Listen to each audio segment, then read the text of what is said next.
Okay, we'll start with the lecture. Okay, before starting the lecture, I just want to clear a thing or two that हमारे पास time बहुत कम है. IPC is a major subject, bigger subject, and 511 sections we have. So it is a crash course. We will keep it like a crash course. मतलब थोड़ा सा उतना ही perspective से देखेंगे जितना हमें प्री के लिए इम्पोर्टेंट है.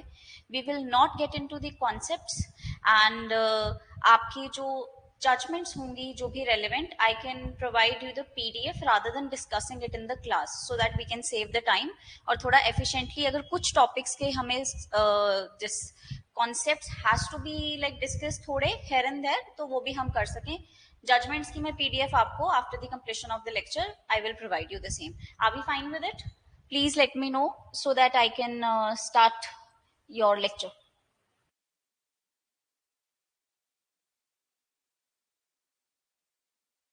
और हमारी स्पीड भी थोड़ी सी ज्यादा रहेगी इस क्लास के लिए. Keeping in mind that we have very very less time. Utsav, Puja and Jameel, please मुझे एक बार कंफर्म कर दीजिए. Are we fine with the pattern that we are going to follow or you guys have some suggestions?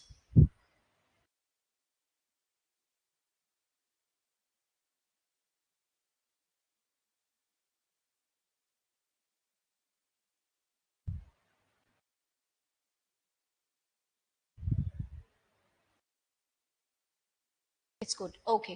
For the rest, other two. Okay, fine. In this crash course, actually, it's going to run for 1 month, and we are going to cover your local subjects as well.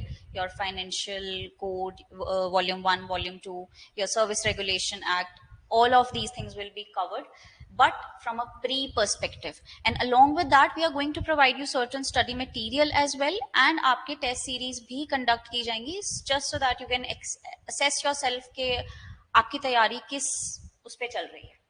Okay, so let's start with our IPC first. I have observed some pattern in your exam कि हमारे पास किस तरह के questions आते हैं, right? सबसे पहला question हमारे पास आ जाते हैं जी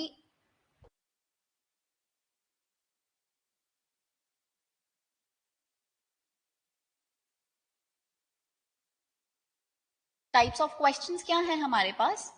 First question is your section based. It's absolutely cramming process. तो I have a trick for this जो हम आज के लेक्चर में ही डिस्कस करेंगे. Second we have is your preposition based. ये वैसे थोड़े से कम questions थे आपके, but still in case अगर आपके आ जाते हैं तो हम देखेंगे हमें इसको कैसे करना है. और थर्ड है हमारे पास जजमेंट बेस्ड.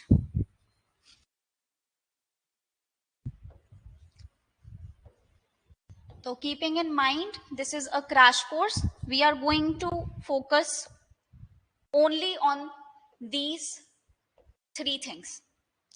सेक्शंस कैसे कवर करने हैं, कौन से सेक्शंस कवर करने हैं, are we suppose to cover all 511 sections, proposition कैसे सॉल्व करनी है, और जजमेंट तो this is something that we'll have to memorise, right?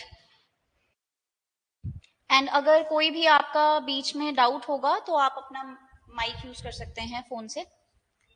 सबसे पहली चीज जो हमने यहाँ पे देखनी है कि सेक्शन बेस्ड कवर करना कैसे है.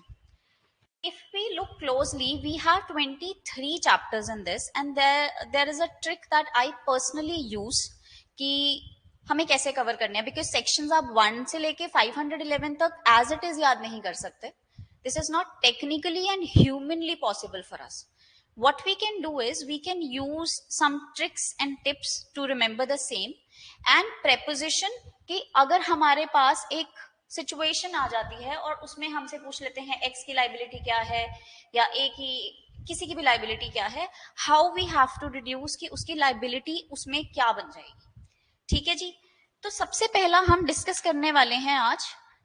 I am going to open the barrett for your IPC. Please let me know if it is visible to you guys.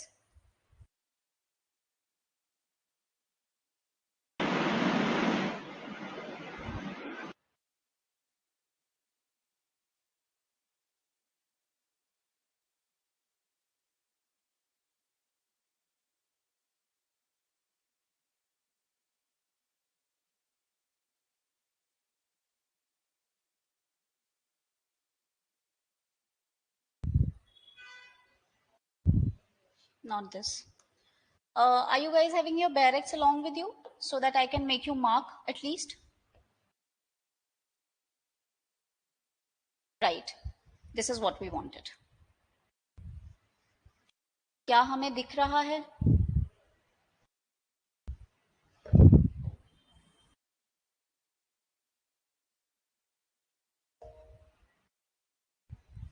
आप मुझे कंफर्म कर सकते हैं क्या?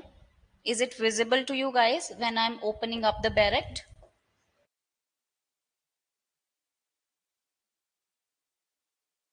I'll assume that it's visible.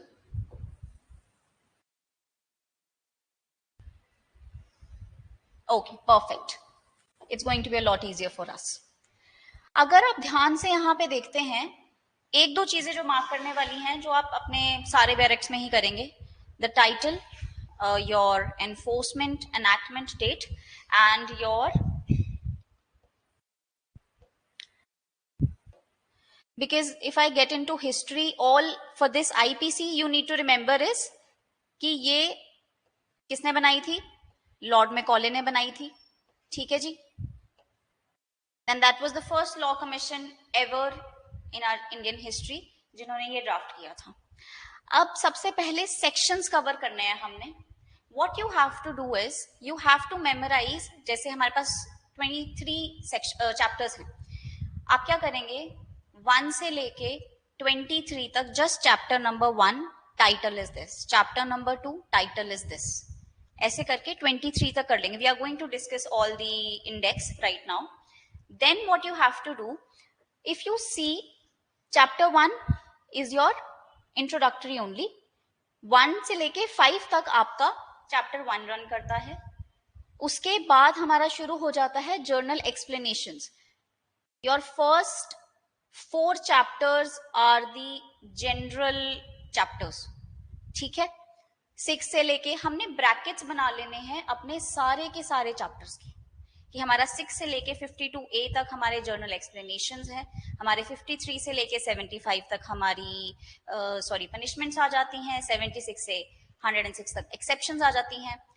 Continuing like with this we are going to do till 511, right. 511 करने के इससे होगा क्या? इसमें हमारे पास एलिमिनेटिंग मेथड आ जाता है. फॉर एग्जाम्पल मैंने आपसे रेंडमली पूछ लिया कि कोई भी any offence against the women कहां पे हो रहा है, तो आपको ध्यान रहेगा कि it's a body offence. It is going to be from 299 to 377. उसके बीच में भी हमारे पास कुछ सबसेक्शंस हैं, तो ऐसे हम एलिमिनेटिंग मेथड डिस्कस कर सकते हैं.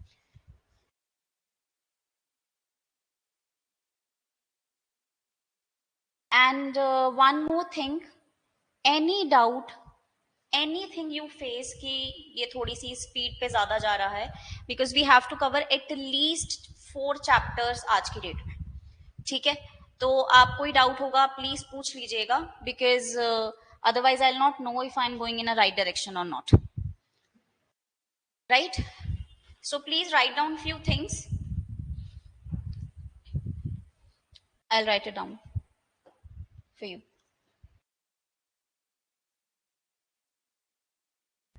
या आप इस पे मार्क ही कर लीजिए.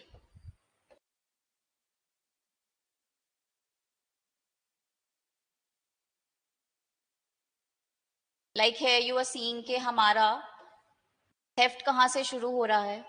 Theft is your chapter 17, offences against property. Theft हमारा 378 से लेके 382 तक है. उसके बाद एक्सटॉर्शन 383 से 389 तक. What you are doing here is you are giving very small task to your brain कि we don't have to remember all the sections. मुझे सिर्फ ये ब्रैकेट याद करना है अभी के लिए. The first step that we have to do. उसके बाद फिर बीच में वो अपना माइंड आपका फिलअप करना शुरू कर देता है when you just start going through the index thoroughly, like once, twice, thrice. Robbery, dacoity, this is your bracket, and so on.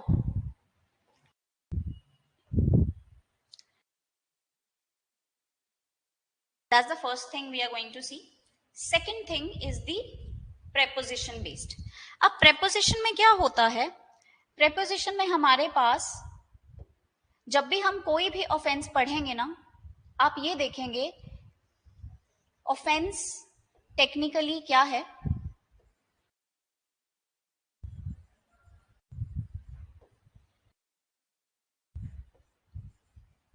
I hope I don't have to get into this कि actus reus, mens rea, इसके core concept में जाने की जरूरत तो नहीं है ना मुझे, बिकॉज आई अज्यूम कि आपने ये एक बार पढ़ा हुआ है. This is just for the rapid revision. Could you please confirm?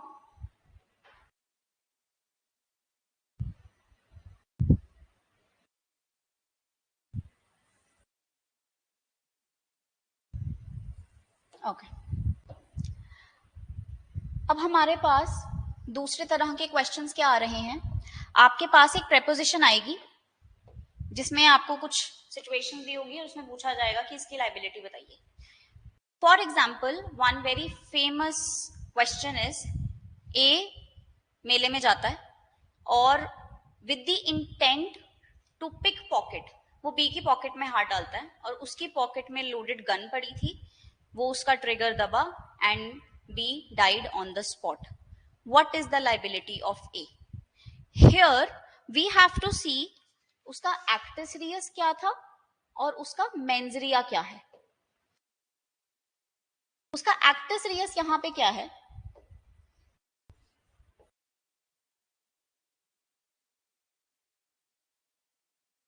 Actus reus is pulling the trigger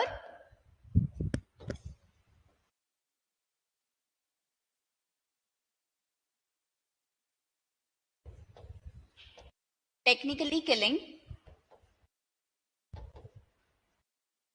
but mens rea क्या है? थेफ्ट का. तो यहां पे हम ये सोच लेते हैं कि किलिंग हुई है and just a minute, killing हुई है तो शायद culpable homicide not amounting to murder तो होगा ही. बट नहीं, हमारे पास अगर आप यहाँ पे थोड़ा सा क्लोजली देखते हो, ए की इंटेंशन, नॉलेज कुछ भी नहीं था. He did not even have a knowledge कि उसकी उसमें गन पड़ी हो सकती है, वो मर जाएगा. Slight knowledge was not even there. So mens rea was of theft. He did an overt act अपने मेंस रिया के फर्दरेंस में, बट एक्टस रियस किलिंग का हो गया. तो यहां पे ए की लाइबिलिटी हमारे पास अटेम्प्ट टू थेफ्ट आएगी, ना कि culpable homicide not amounting to murder. Murder तो होगी ही नहीं. So we have to see, जब हम ऑफेंसेस को डिस्कस करेंगे, every offence that you will read is going to tell its own actus reus and mens rea कि मुझे करने के लिए ये एक्टस रियस चाहिए, इस तरह से किया जाना चाहिए, और ये मेंस रिया चाहिए. अगर आपको उस प्रेपोजिशन में ये दोनों कहीं भी कोएग्जिस्ट करते हुए दिखें तो आप उस ऑप्शन पे मार्क कर सकते हैं. ठीक है जी. Any doubt till now?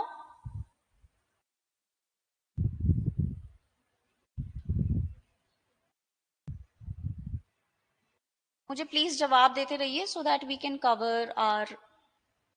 Okay, perfect.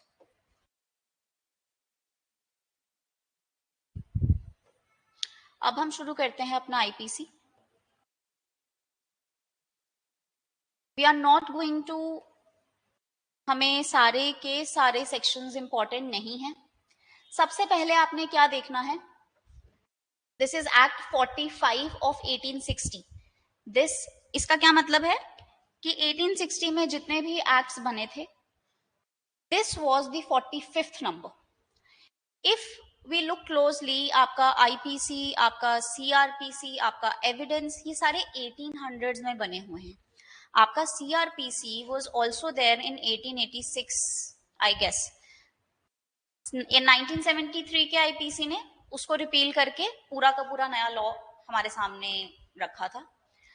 1860 में आईपीसी लॉर्ड मैकॉले ने बनाई थी लॉर्ड मैकॉले को नियर अबाउट 21 ईयर्स लगे इसको एनफोर्स कराने में। रीजन बीइंग, बार बार ये ड्राफ्ट रिजेक्ट हो रहे थे। If anybody who knows history थोड़ा बहुत, 1857 में हमारे पास रिवोल्ट किया गया था, pan India it was a revolt, and at that time हमारे East India Company was in India, जो कि हमारे पे राज कर रहे थे। पूरा रिवोल्ट हुआ, सब हुआ, तब crown had to take the charge. तो उसको ध्यान में रखते हुए कि ये इंडिया पैन उस पे इतना बड़ा रिवोल्ट एक बार कर सकता है तो दोबारा भी कर सकता है, we need some strict regulation, we need some strict laws to put these people down together. ठीक है, तो जब हम ये समझ लेते हैं ना कि उन्होंने किस इंटेंशन से आईपीसी को बनाया, तो उससे हमें टेक्निकली मेरे हिसाब से आपको चैप्टर के ना नंबर्स याद करने में आसानी हो जाएगी। फॉर एग्जाम्पल, उनके लिए स्टेट के खिलाफ किए गए सारे के सारे ऑफेंसेस सबसे बड़े थे। अगर आप सेक्शन 90 देखते हैं, 94 देखते हैं, कंपल्शन, उन्होंने क्या बोला है, except murder and any offence against the state punishable with death penalty. इसको छोड़ के आप कुछ भी करें, आपको कंपल्शन का डिफेंस मिल जाएगा, इसमें नहीं मिलेगा। स्टेट के रिलेशन में जो ऑफेंस किया गया है वो सुप्रीम था ब्रिटिश की उसमें, because it was a protective legislation. उन्होंने अपने आप को बचाने के लिए ये लेजिस्लेशन एनफोर्स कराई थी, right?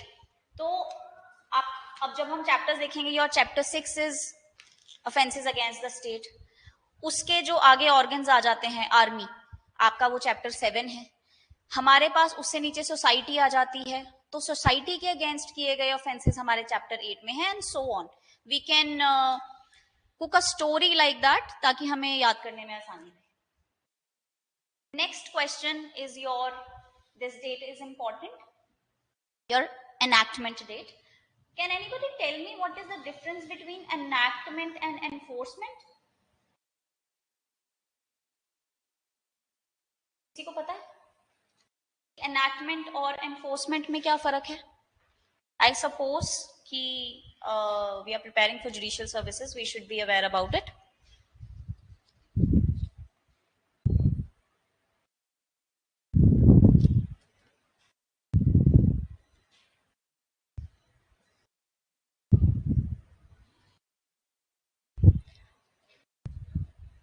Rest can also answer, Jameel, Pooja, Rohit.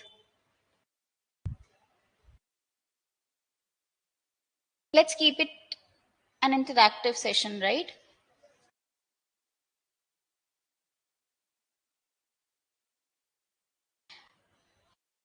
Enactment is the date when the bill gets the assent of the president. हाँ जी, वेरी राइट रोहित। एनफोर्समेंट होती है कि जब हमारा ऑफिशियल गेजेट में इशू किया जाता है,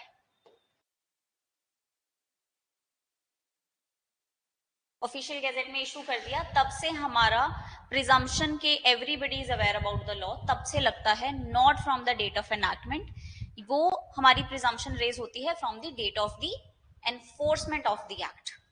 Another thing that we have to keep in mind here is, wherever it is expedient, is it a consolidating law? Exhaustive है ये? It's a general penal code. It's not exhaustive in nature. ये सारे तरह के general offences को club करके एक जगह पे डाला गया, right? If you just look some other way to IPC, ये 1860 का बना हुआ तब का draft, it was a very very intelligent persons work. I means it's very commendable कि उन्होंने उस टाइम पे सोसाइटी की हर चीज को ध्यान में रखते हुए ऑफेंसेस बनाए। Literally everything possible you can think, it was there in the draft if you look the original one. And I'll keep making you mark the Barrett along with, and there are some flow charts we are going to make, that's going to be a little easier for you कि हमें कुछ कुछ चीजें कैसे याद करनी है, तो आप वो प्लीज साथ साथ बनाते रहिएगा।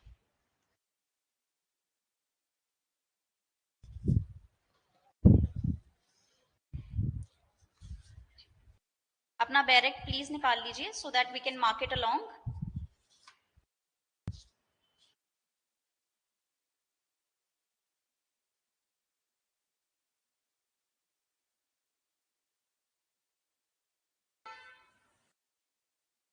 चलिए,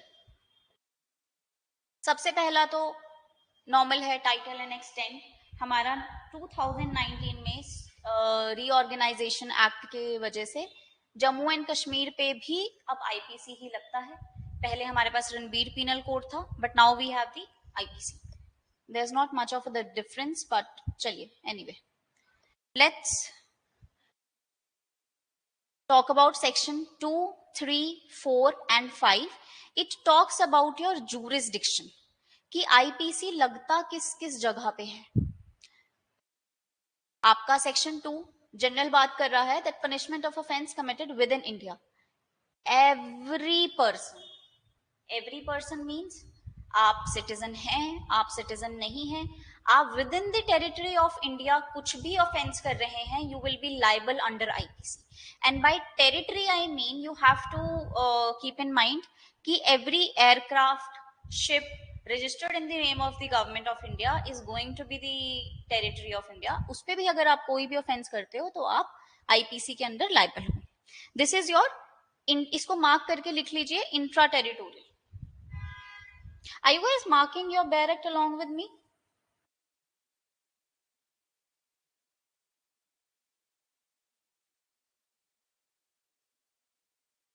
Please say yes or no, or you can raise your hand, because I have lot to make you mark.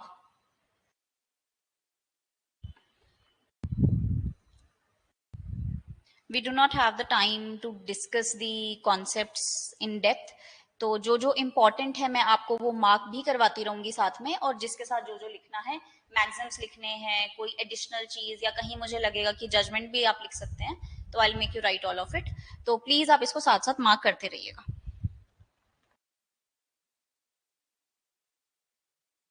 और ये जो एवरी पर्सन है, यहाँ पे कोई डिस्क्रिमिनेशन नहीं होती है. Every person, we are not concern आप कहाँ से आए हो, आप कोई भी ऑफेंस इंडिया में कर रहे हैं, आप पे आईपीसी लग जाएगी.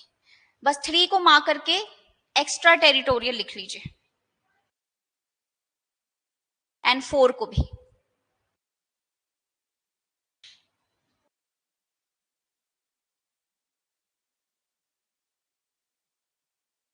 There is one important judgment according to me, which is a part of your theory. Please write it down. मैं यहाँ पे आपको मेंशन कर देती हूँ.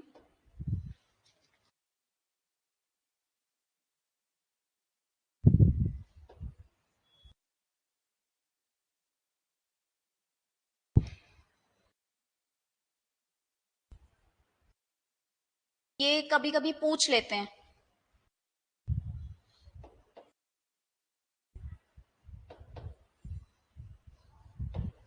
इसमें क्या हेल्ड किया गया था? Please right. In every statute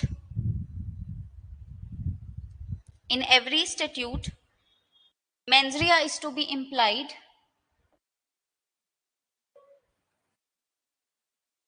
Mens rea is to be implied unless contrary is shown. Just write that judgment, this one, and barrack में ही कहीं पे mention कर लीजिए, and write what I have made you, what I have just dictated you. Let's come back to your barrack. Section 3 and 4 आपके दोनों extra territorial हैं. Section 2 आपका intra territorial है, राइट? अब यहां पे जो एक चीज देखने वाली है सेक्शन 4 में, विदाउट एंड बियॉन्ड इंडिया, यहां पे 2 वर्ड्स लिखे हुए हैं, without and beyond India. Without का क्या मतलब होता है? विदाउट का मतलब नो वंस टेरिटरी, वो किसी भी कंट्री की टेरिटरी में नहीं इंक्लूड होता. For example high seas, right? And this your beyond India means not under the territory of India. means it can be US, it can be Australia, it can be Europe, it can be anywhere but not in India. तो वहां पे क्या होगा?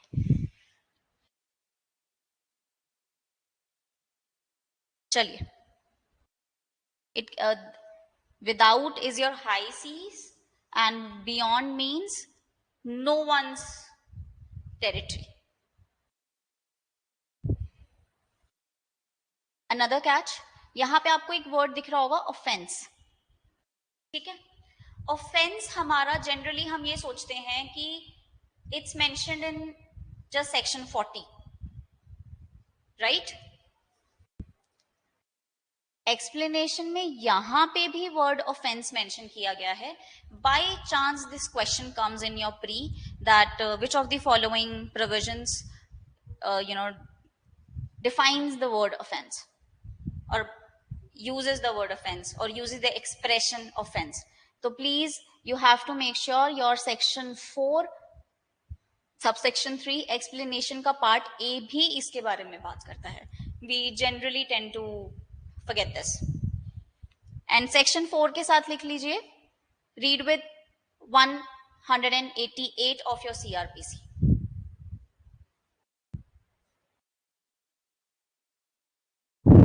This was a very general वो, इसमें से वैसे ज्यादा क्वेश्चंस नहीं आते हैं. The important part here is your section 5. One more thing, I am so sorry, I just skipped it. Information technology act आपकी 2013 और 2018 की amendment, it is very important, means I cannot put much emphasis to it, but वो बहुत ज्यादा important है आपके लिए. आपका 2018 से पहले क्या साइनारियो था और 2018 ने चेंज क्या किया है, किसकी रिकमेंडेशन पे चेंज किया है, वो आपके लिए थोड़ा सा इंपॉर्टेंट हो जाता है. We are going to discuss that, so I am just telling you कि जब भी हम उसको डिस्कस करेंगे तो उस पर थोड़ा सा आप ज्यादा ध्यान दीजिएगा, right? Mark section 5 very important.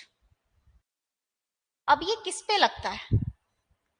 हम जनरली सोच लेते हैं सेविंग्स क्लॉज है, स्पेशल और लोकल लॉज के स्कोप को ये इसमें से जनरल स्कोप में से निकाल रहा है, बट नहीं. If we read it closely, nothing in this section shall affect the provisions of any act punishing mutiny, desertion of officers, soldiers, sailor और एयरमैन. ऐसी सिमिलर प्रोविजन हमारे पास चैप्टर 7 और हमारे इसमें सेक्शन 139, इसके साथ रीड विद वन सेक्शन 39 लिख लीजिए. That's very important. We are going to discuss that further, but just please keep writing what I am making you write, ताकि हम जब बाद में उसको डिस्कस करें तो आपके पास वो रेफरेंस हो.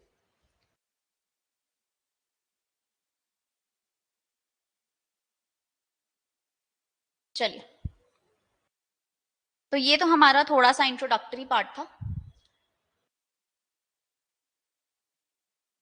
और इसमें स्पेशल और लोकल लॉ को मार्क करके लिख लीजिए आपके section 41 and 42, because for us it's a little important कि हम जनरल एक्सप्लेनेशन छोड़ देते हैं कि बाद में याद रहेगी कर लेंगे, बट उसमें से कई बार क्वेश्चंस आ जाते हैं.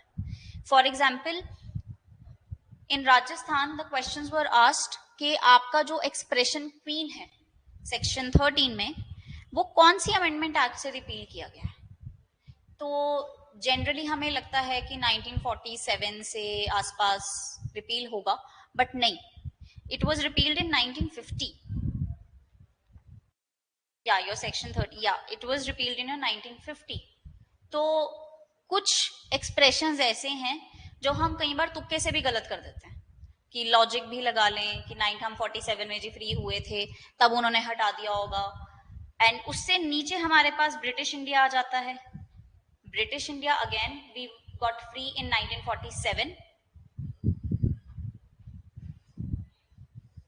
1947 में हम फ्री हुए थे, हमें लगता है 1947, 50 इसके बाद हुआ होगा, right? But it was repealed in 1937. सो ये छोटे छोटे कैची प्रोविजंस हैं जो हम ध्यान से पढ़ लें, और ये something you don't even forget because they are very contrary to the logic जो हम अपने दिमाग में याद रखते हैं। चलिए, let's start with your chapter 2। हमारे फर्स्ट 4 चैप्टर्स बहुत इंपॉर्टेंट हैं, तो इसलिए हम इनको स्किप नहीं करेंगे। अब इन्होंने क्या कहा है, section 6 is a journal thing कि थ्रू आउट दिस कोड हम जितने भी अब एक्सप्रेशंस यूज करने वाले हैं, जो भी हम वर्ड एक्सप्लेन करेंगे थ्रू आउट दिस कोड, उस वर्ड का वही मतलब रहने वाला है। I will make you mark the important definitions in it, ताकि आप उसको थोड़ा सा ज्यादा याद रखें। ठीक है जी।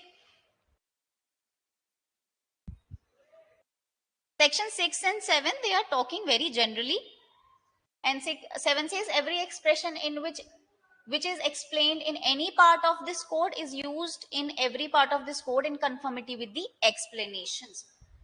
ठीक है, these are two general provisions, not much of our importance.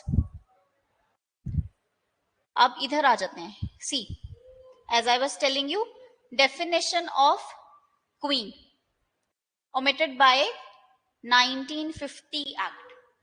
ये क्वेश्चन आया हुआ है, इसलिए मुझे थोड़ा सा ये इंपॉर्टेंट लगा आपको मेंशन करना। Your British India repealed 1937। ठीक है, तो ये आप थोड़े से मार्क कर लीजिए।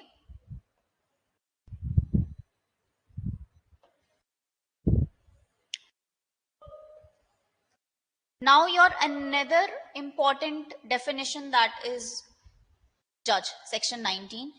इसकी इलस्ट्रेशन में D illustration is very important, that a magistrate exercising jurisdiction in respect of a charge on which he has a power to commit for trial or another court is not a judge.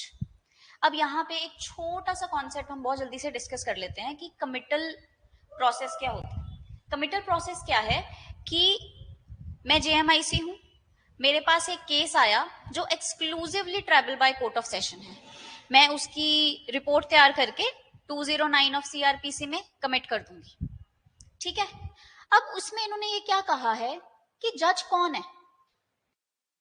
जज denotes not only every person who is officially designated as a जज, but also every person who is empowered bye law to give any legal proceeding, civil और criminal, a definitive judgement. A judgement which is not appealed against would be definitive. मतलब जो एक authority definitive judgement पास कर सकती है जिस case में, वो उसके लिए जज है। अब जो cases exclusively tribal by court of session है, उसमें जेएमआईसी जजमेंट पास ही नहीं कर सकता या किसी भी तरह की कोई भी प्रोसीडिंग्स नहीं स्टार्ट कर सकता। ठीक है, उसी तरह अगर हम हिंदू लॉ में देखते हैं, आपका सेक्शन 19 ऑफ एचएम में करता क्या है कि आपकी एक्सक्लूसिव जुरिस्डिक्शन दे देता है डिस्ट्रिक्ट कोर्ट को कि हमारे मैरिटल जितने भी डिस्प्यूट्स होंगे वो डिस्ट्रिक्ट कोर्ट ही देखेगी। तो उसके लिए JMIC is again not a जज, because he can not, neither he can start any legal proceeding in relation to it, nor he can have pronounce a definitive judgment. ठीक है, तो आप इसको 19 को मार्क कर लीजिए और इसकी इलस्ट्रेशन डी को मार्क कर लीजिए। This is very very important for you. चलिए, court of justice, you can skip it for once. Now, very important, your public servant. Question पूछ लेते हैं, which of the following is not a public servant? ठीक है, इसके लिए मैं आपको एक चीज, एक चार्ट टाइप ही बनवा रही हूं, वो आप अपने कॉपीज में या अपने उसमें प्लीज साथ के साथ बना लीजिए।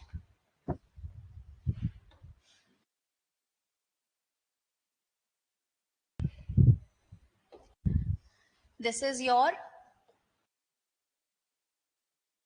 सेक्शन 21। ये तो बाय हार्ट याद करना बहुत बहुत बहुत ज्यादा जरूरी है। सबसे पहला, इफ वी लुक क्लोजली, इसमें इन्होंने फर्स्टली तो ओमिट किया हुआ है, and please write it down बैरेक में ही that this list is exhaustive in nature.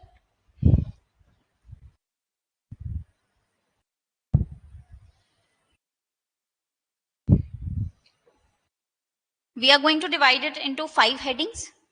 सबसे पहले आ जाती है आर्मी. आपका इसका सेकेंडली से डील करता है. These are the keywords that I'm going to make you write. ये आप अपने बैरक में लिख लेना.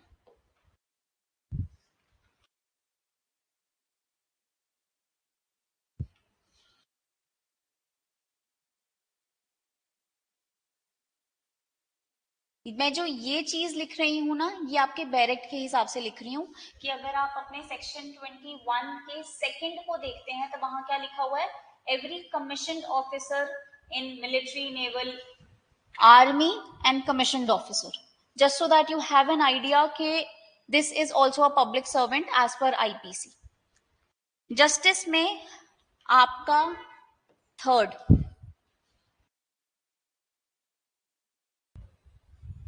जज. Fourth, any officer of court.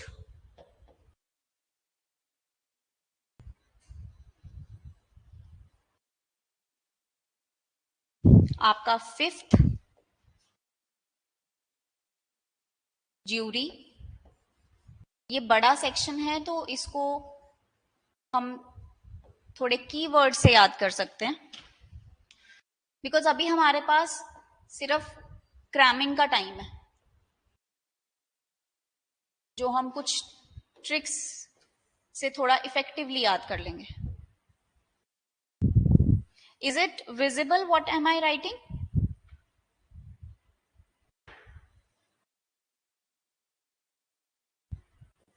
एक बार मुझे प्लीज कंफर्म कर दीजिए जो मैं लिख रही हूं वो आपको दिख रहा है. And are you guys able to write it down? Okay.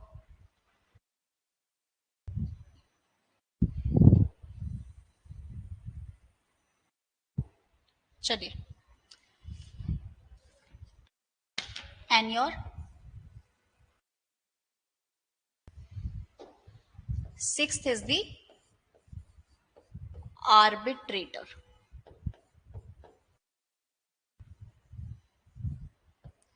आपका 3, 4, 5 और 6 जुडिशियल पब्लिक सर्वेंट्स से डील करता है. ठीक है, ये कीवर्ड्स चाहे साथ साथ लिख लो उन सब पार्ट्स के आगे.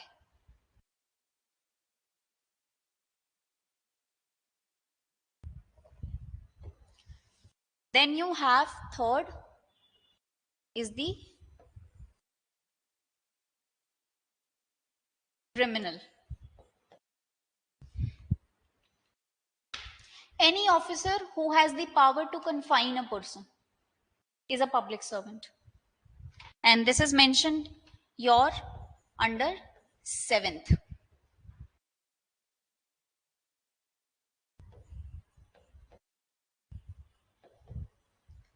Confining officer.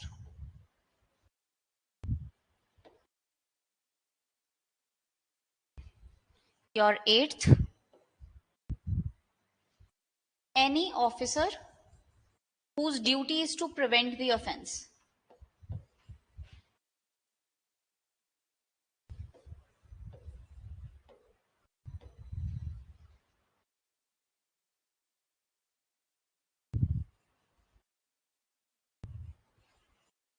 ठीक है जी.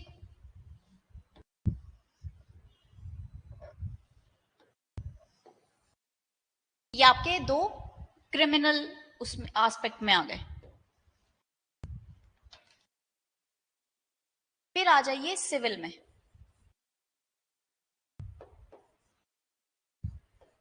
अब इसमें आप कीवर्ड्स लिखिए.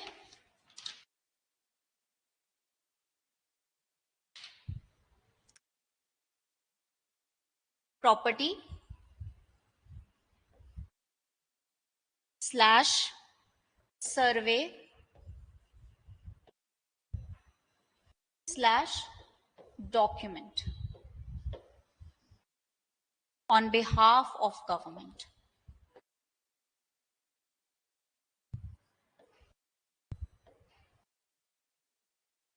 अभी ये एक बार लिख लो.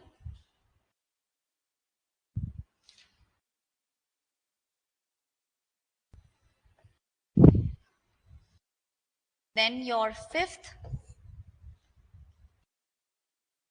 नहीं फिफ्थ नहीं है अभी,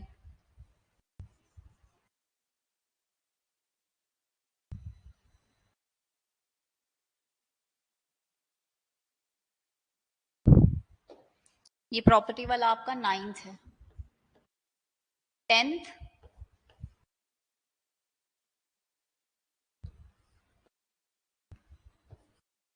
पब्लिक के कॉमन इंटरेस्ट के लिए जिसके पास कोई भी अथॉरिटी है कुछ करने की।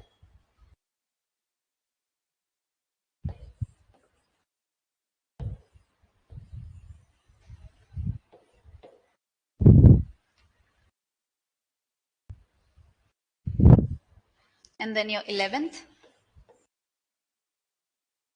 इज इलेक्शन के रिलेशन में। कई बार क्वेश्चन आ जाता है क्या इलेक्शन कमिश्नर जो है वो पब्लिक सर्वेंट है कि नहीं।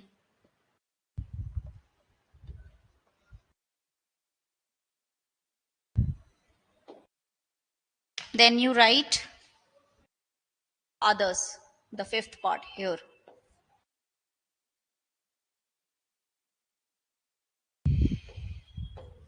It says what?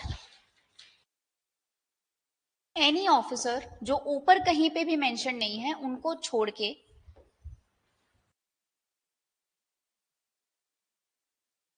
पे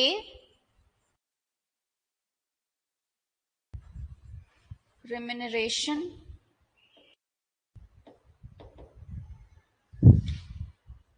from government.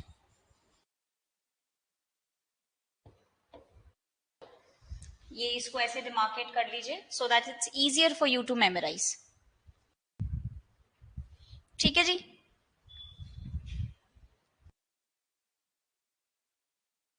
यहां तक कर लिया। Should I proceed further?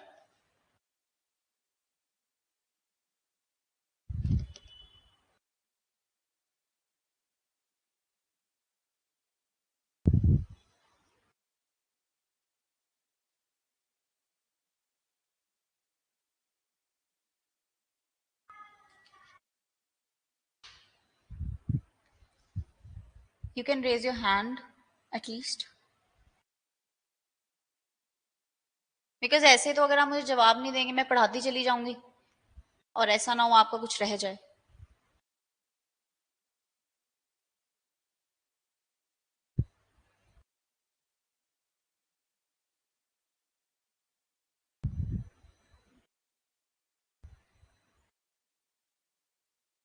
Okay, I will. चलिए अब यहां पे please open up your barracks. अगर हम इसको वापस से देखते हैं,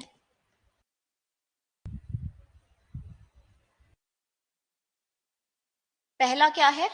आर्मी। हमारे पास फर्स्ट तो इन्होंने हटाया ही हुआ है, ठीक है। वी हैव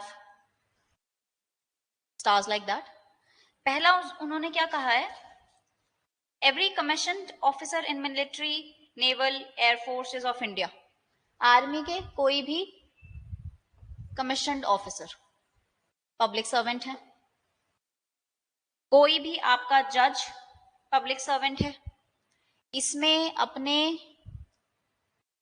बेयरेक्ट में फोर्थ पार्ट में मेंशन मार्क कर लीजिए, हाईलाइट कर लो, इंक्लूडिंग अ लिक्विडेटर, रिसीवर और commissioner. This is very very important. उसको हाइलाइटर से या पेन से अंडरलाइन कर लीजिए। In your fifth, jury, assessor और कोई भी panchayat, that's a public servant. In your sixth, arbitrator. आपके सेवेंथ से आपके क्रिमिनल शुरू हो जाते हैं। आपका सेवेंथ और एट्थ क्रिमिनल पब्लिक सर्वेंट्स के बारे में बात करता है। सेवेंथ में क्या बोल रहा है? Every person who holds any office by virtue of which he is empowered to place or keep any person in confinement, jailers, custodians of property, ये सब इसमें आ जाते हैं। Then your civil, it's very very important. आपका ninth is very important. इसमें आप mark कीजिए। Let's open up your barracks so that I can tell you from here. हमारा 9th आ गया. इसमें आपने अंडरलाइन क्या करना है? Any property on behalf of the government, इसको मार्क करिए 1. Make any survey, assessment and contract on behalf of the government. 2. Execute को highlight कर लीजिए. Execute any revenue process or to investigate. This is your part 3. And 4th is your investigate. कहाँ गया? ये रहा. इसको अंडरलाइन करके यहां पे 4th लिख लीजिए. तो 9th आपका थोड़ा सा ज्यादा इंपॉर्टेंट हो जाता है, इसको अच्छे से पढ़ना है. Then you have your 10th. Every officer whose duty is as such to take, receive, keep, expend any property, make any survey for any secular common purpose of any village, town, district, public in general. That's important. Underline this. Any secular common purpose for village, town, district. And your 11th is your every person who holds any office by virtue of which he is empowered to prepare, publish, maintain, revise electoral roll. Election के relation में कोई भी ये आपके पास powers हैं, आप एक public servant माने जाते हैं. And your 12th is the residuary part, others, जो ऊपर कहीं भी नहीं आता. एवरी पर्सन इन सर्विस और पे of the government or remunerated by fees or commission for the performance of any public duty by the government, वो भी आपका public servant ही माना जाएगा. Are we clear? Shall we proceed further? यहां से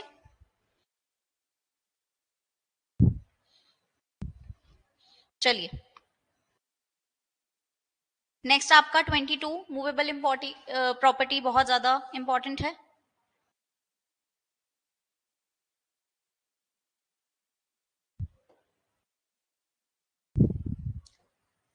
Movable property, except land, things attached to earth or permanently fastened, anything which is attached to earth. This is important. Your wrongful gain, wrongful loss is very very important. और आपका जो wrongful gain और wrongful loss है वो सिर्फ एक property के relation में हो सकता है. ठीक है जी. चलिए,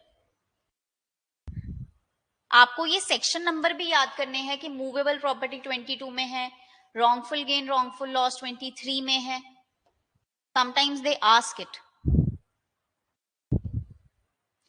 Dishonestly.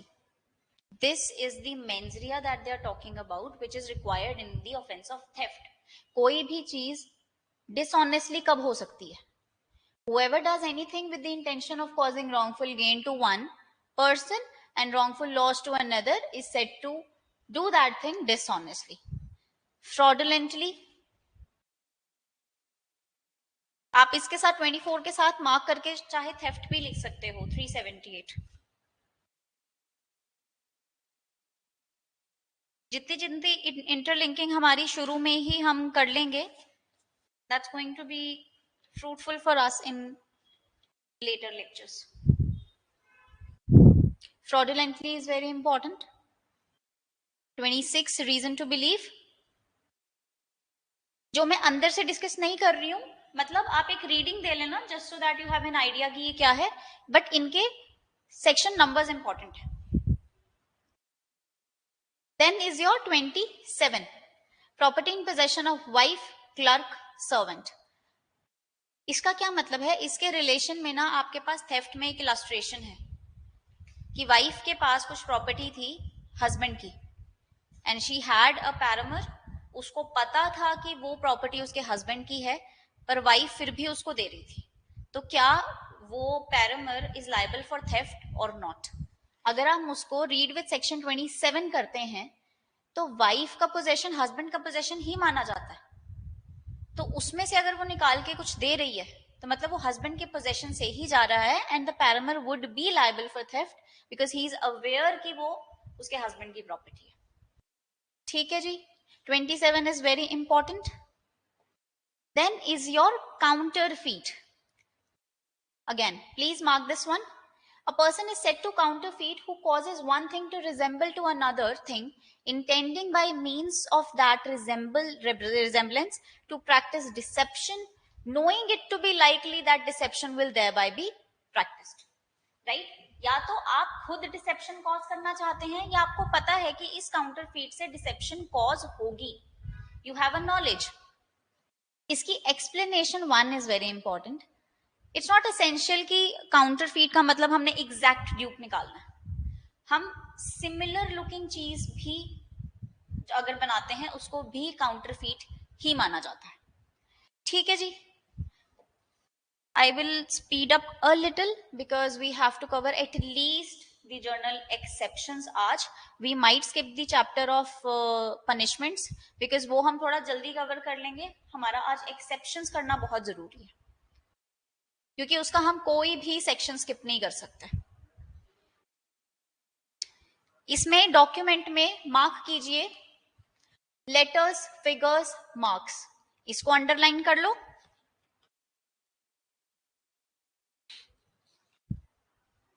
And intended to be used or which may be used as evidence of that matter. It's very, very important. If we see the index, one whole chapter is dedicated to the offense against the document. Chapter 18.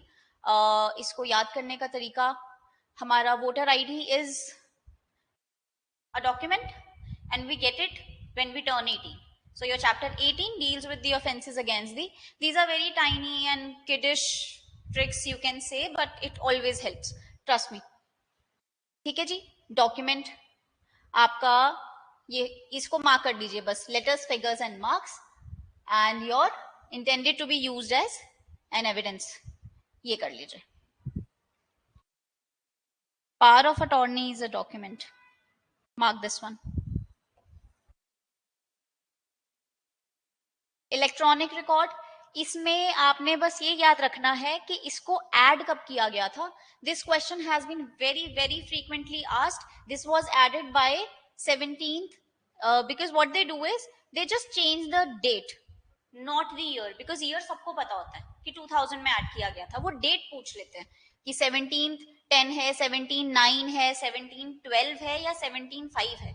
So it was 17 अक्टूबर 2000 के amendment के बाद हमारा electronic record add किया गया था, 29A।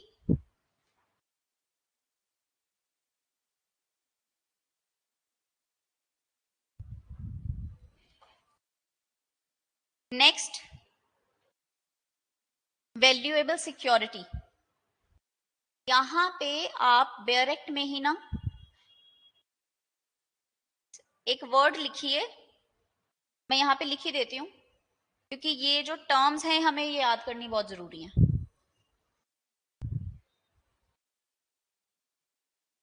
Pre की approach हमारी थोड़ी सी क्या काफी ज्यादा डायरेक्ट बेस्ड रहती है। इसमें से कॉन्सेप्चुअल क्वेश्चंस मैंने आपके प्रीवियस ईयर में थोड़े कम देखे हैं। आपके जजमेंट, आपके सेक्शन बेस्ड ये ज्यादा पूछ लेते हैं या अमेंडमेंट्स पूछ लेते हैं कि ये कब हुई थी। ठीक है जी, right, just write with your section 30, please write word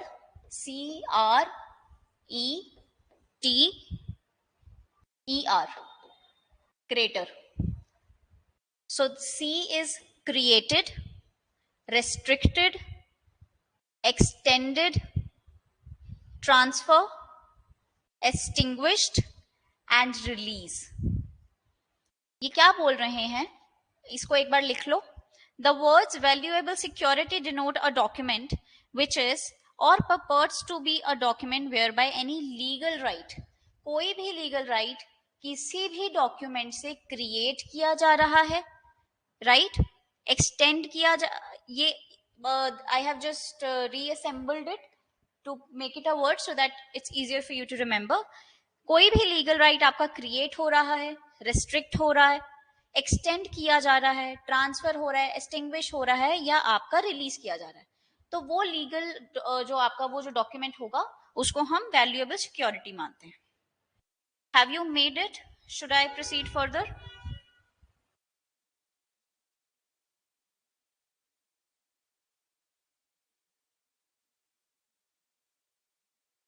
चलिए, विल टेस्टामेंट्री डॉक्यूमेंट होता है। अब यहां पे आ जाते हैं हम 32। 32 क्या कह रहा है? Every part of this code except words which refer to act done extend to also illegal omissions. Illegal omission वहां होती है जहां आपकी ड्यूटी टू परफॉर्म है। मॉरल ड्यूटी की omission is not illegal omission, ठीक है? अगर कहीं लीगल ड्यूटी है, for example a question comes that a rich man did not give food to X and he died, what's his liability? Nothing. It was his moral duty to give him food and he didn't. Whereas a question comes, एक jailer ने उसको prisoner को खाना नहीं दिया और वो मर गया। यहां पे जेलर की लीगल ड्यूटी आ रही थी और उसने उसको ओमिट किया है, तो वो इलीगल ओमिशन आ जाती है। आपके act includes, act means denotes as well as series of act. अब सबसे इंपॉर्टेंट और थोड़ा सा कंफ्यूजिंग आपका सेक्शन 34 से लेके 38 तक आ जाता है। इसके लिए भी प्लीज जल्दी से एक चार्ट बना लीजिए।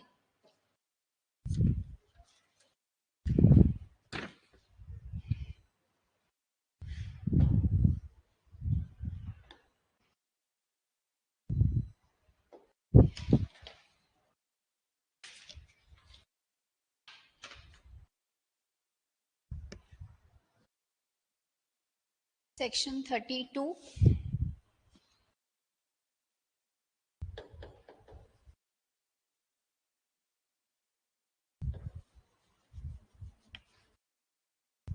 Act includes illegal omissions. 33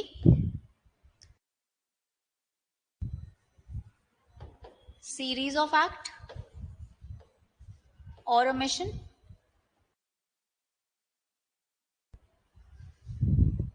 single act, ऐसे लिख लो ताकि आपको थोड़ा उससे ध्यान रहे। अब यहां पे हमने चार्ट क्या बनाना है?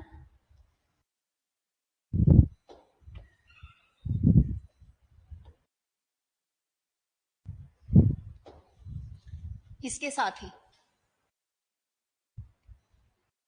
एक है ऑफेंडर के बारे में बात कर रहे हैं, 3 सेक्शंस, और 2 सेक्शंस बात कर रहे हैं हमारे ऑफेंस के बारे में। ये बहुत कंफ्यूजिंग लगते हैं और याद भी नहीं होते जल्दी से, बट थोड़े से इंपॉर्टेंट होते हैं हमारे लिए याद करने के लिए, इसलिए मैंने ये थोड़े आपके चार्ट्स बनाए हैं। So first is your common intention, ये सबको पता होता है। दिस इज योर सेक्शन 34, ठीक है? इसके नीचे ही लिख लेना। सेकेंड, क्रिमिनल नॉलेज और इंटेंशन। कॉमन इंटेंशन में तो क्या होता है, सबको पता है कि हम सब ये एक काम करने जा रहे हैं। यहां पे डिफरेंट लोगों की डिफरेंट क्रिमिनल इंटेंशन हो सकती है, ठीक है? और एक्ट एक हो सकता है। That's where your section 35 applies. और जहां पे कोई भी पार्टली थ्रू एक्ट और पार्टली थ्रू ओमिशन, वहां पे आपका सेक्शन 36 लगता है, ठीक है जी? इसको साथ साथ जल्दी जल्दी बना लो।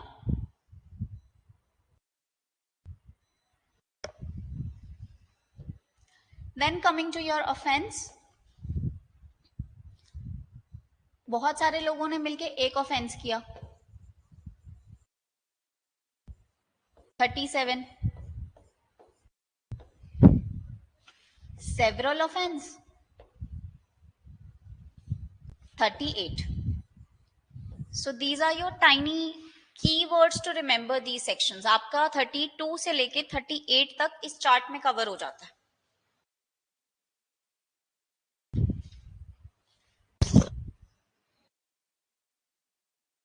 इसके बहुत इंपॉर्टेंट केस लॉज भी हैं, but I will provide you the PDF for that. मैं ये स्क्रीन से हटा दूं? Can I switch to the bare act again,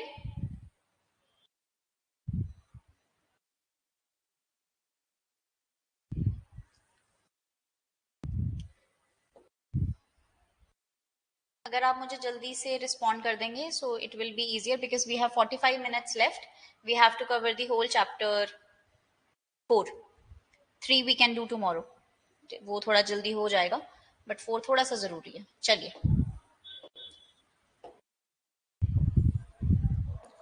इनकी इलस्ट्रेशंस पढ़ना मत भूलिएगा, very very very important. Illustration में से ही क्वेश्चंस डाल देते हैं।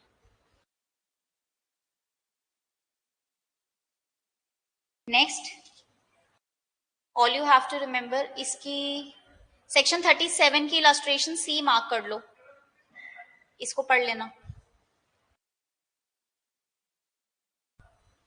Voluntarily, just all you need to remember is 39 is voluntarily, 40 is offense, ये याद रखना है। 40 के साथ हमने क्या पढ़ा था, एक्सप्लेनेशन में भी कहीं मेंशन है सेक्शन 4 की, इसके साथ चाहे वो लिख लो ताकि आपको याद रहे। Special law, local law, special law होता है जो एक पर्टिकुलर एरिया ऑफ लॉ से डील करता है, जैसे आपका पॉक्सो है वो सिर्फ sexual conduct against the minors उसे डील करता है, आपका करप्शन सिर्फ करप्शन के relation, prevention of corruption act, वो स्पेशल लॉज हैं। लोकल लॉज जो एक पर्टिकुलर एरिया पे लगते हैं, self explanatory, nothing to explain a lot in this. चलिए आगे 43 आ जाता है, इलीगल और लीगली बाउंड। इसका क्या मतलब है, इसके साथ वैसे आप लिख लीजिए that section 43 includes section 40, because यहां पे उन्होंने क्या लिखा हुआ है, the word illegal is applicable to everything which is an offence. 40 आपका ऑफेंस की बात करता है, कोई भी चीज जो ऑफेंस है, लॉ के द्वारा प्रोहिबिटेड है या किसी भी सिविल एक्शन का ग्राउंड बनती है, and a person is said to, वो आपका क्या आ जाएगा, इलीगल हो जाएगा। तो 3 चीजें हैं इसमें, offence, prohibited by law and furnishes a ground for civil action is illegal in nature. ठीक है जी। इंजरी, किसी भी पर्सन के body, mind, reputation and property, इनमें से सबको या किसी एक को हार्म करना इंजरी होती है। देयर इज वन ऑफेंस जिसमें हम ऑल टुगेदर इन सबको हार्म कर सकते हैं, is the offence of cheating. 415, please mention it along. चलिए, वेसल, एनिमल डेथ इतना इंपॉर्टेंट नहीं है, बिकॉज जब ये बनाया था 1860 में, तब सारी जो ट्रांसपोर्टेशन थी वो हमारी सी के थ्रू होती थी। It's talking about that conveyance by water of human beings और ऑफ प्रॉपर्टी। तो अब ये थोड़ा सा रिडंडेंट हो गया, we can skip that for now. Then we have good faith, very important. nothing in this nothing is said to be done or believed in good faith which is done or believed without due care and attention. Mere negligence is not good faith. आपकी intention नहीं थी but आप बहुत negligent थे, ये doctors के cases में बहुत यूज किया जाता है। नाउ दिस इज हार्बर, भी मार्क कर लीजिए, इसका टाइटल आपको पता होना चाहिए।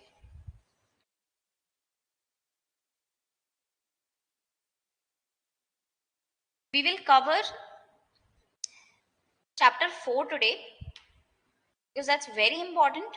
It might take your 10 minutes, थोड़ा सा ऊपर इससे, but वो करना हमारे लिए थोड़ा जरूरी है, तो हम उसको जल्दी से, if not all but at least everything other than the private defence. ठीक है जी। चलो अपना सेक्शन 76 निकाल लीजिए।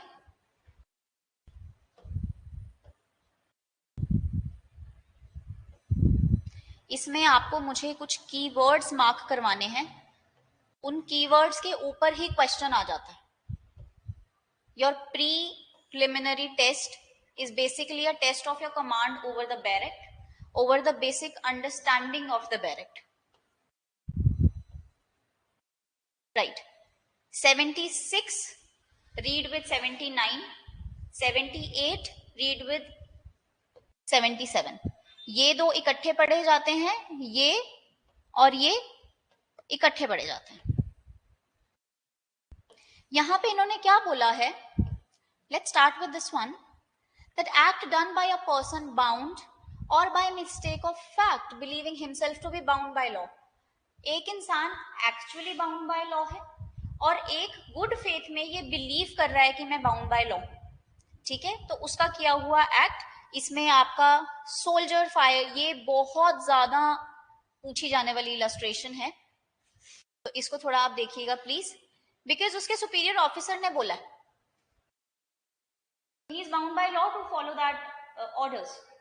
बट छोटी सी चीज अपने दिमाग में वैसे याद रख लेना, अगर आपके सुपीरियर ऑफिसर के जो ऑर्डर्स हैं वो प्राइमा फेसाई इलीगल है, आपको भी पता है कि नहीं this is not right, I am not suppose to do this, this is illegal, तो उसको करने के लिए आप बाउंड नहीं होते हो, और अगर आप वो कर देते हो तो आपको सेक्शन 76 का डिफेंस नहीं मिलता।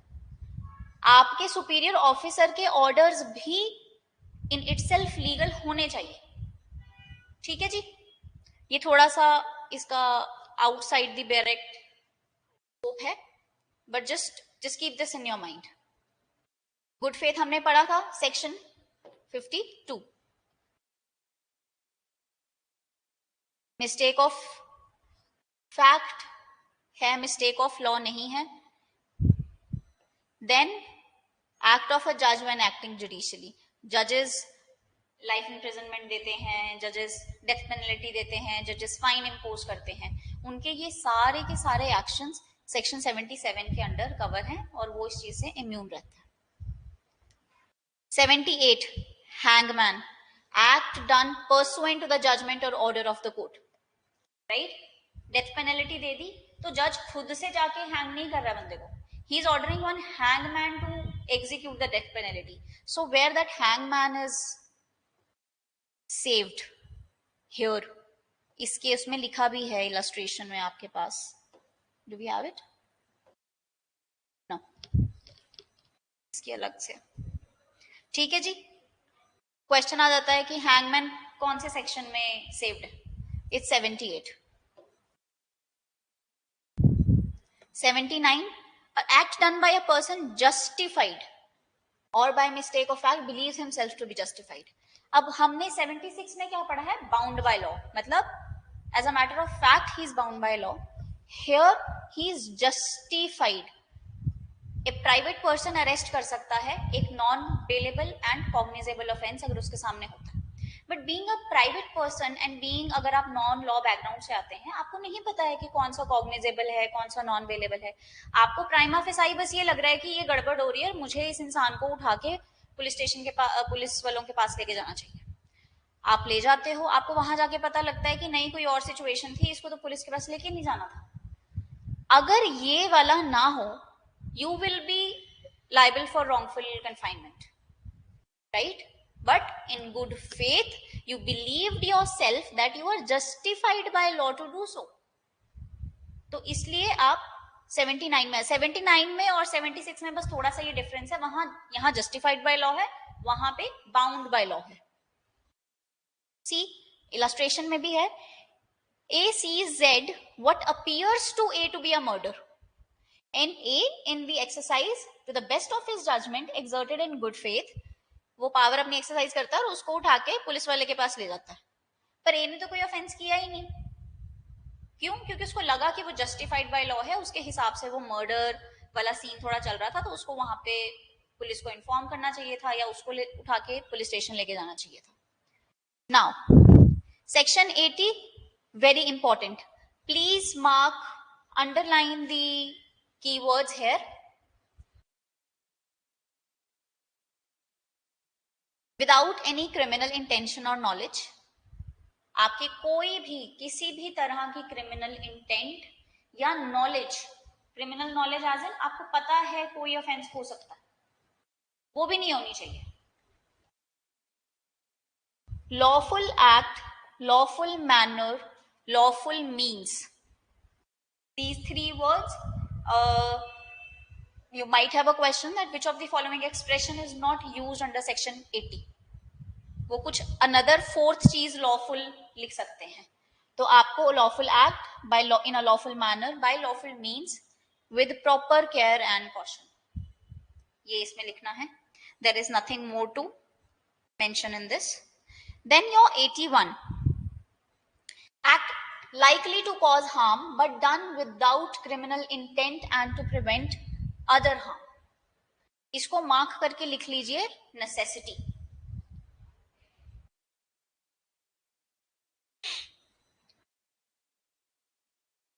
हाँ जी, नेसेसिटी क्या होता है? इसमें आपके पास नॉलेज हो सकती है. Let's read it once. Nothing is an offense merely by a reason of it being done with the knowledge that it is likely to cause harm if done without criminal intention to cause harm. यहाँ पे क्या लिखा है कि by reason of the knowledge that it is likely to cause harm. Knowledge हो सकती है, आपको पता है कि मैं ये करूंगा तो बड़ा हार्म है, ये करूंगा तो छोटा है. Let's end just to prevent the bigger harm आपको छोटा हार्म करना पड़ रहा है. ठीक है. So self explanatory by its name necessity. Criminal intention नहीं होनी चाहिए हार्म करने की, और गुड फेथ में for the purpose of preventing और avoiding other harm to person and property. ठीक है जी. इसमें ये कीवर्ड्स मार्क कर लीजिए एंड इसको मार्क करके नेसेसिटी लिख लीजिए.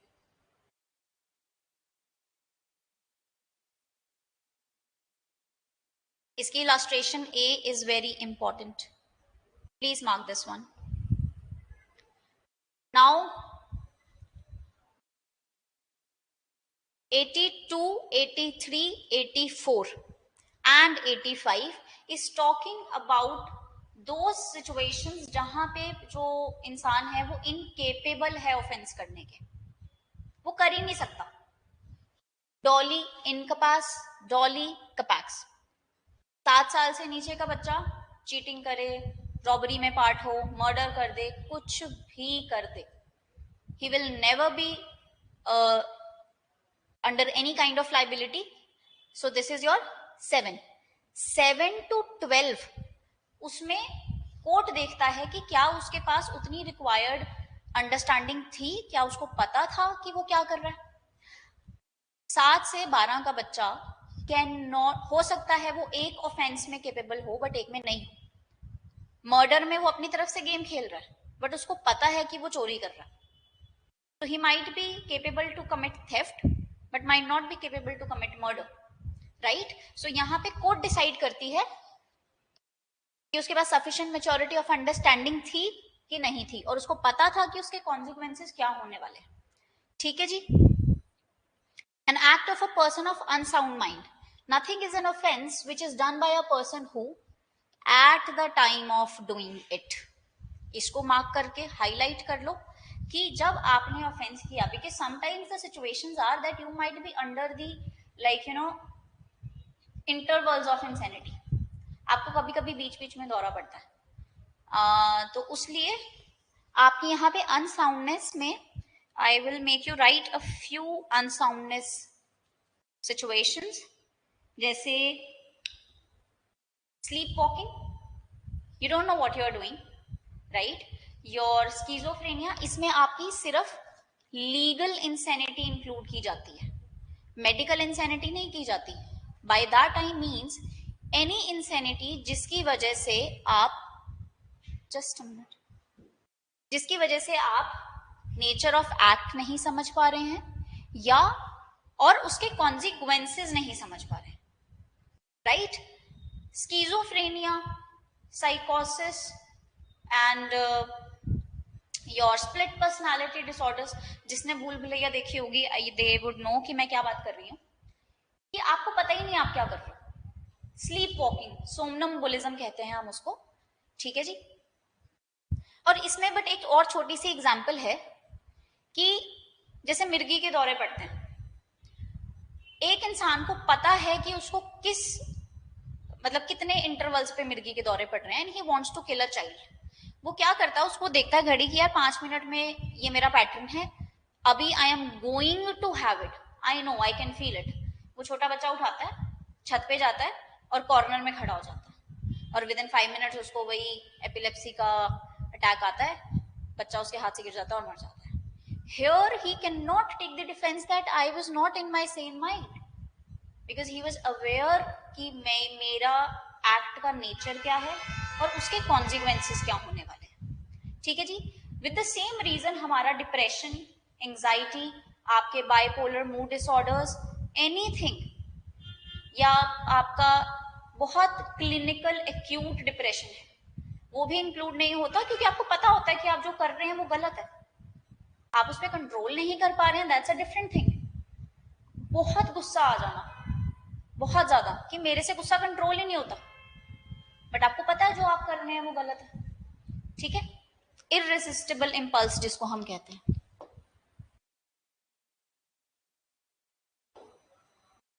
हाँ जी Pooja ji, you want to say something?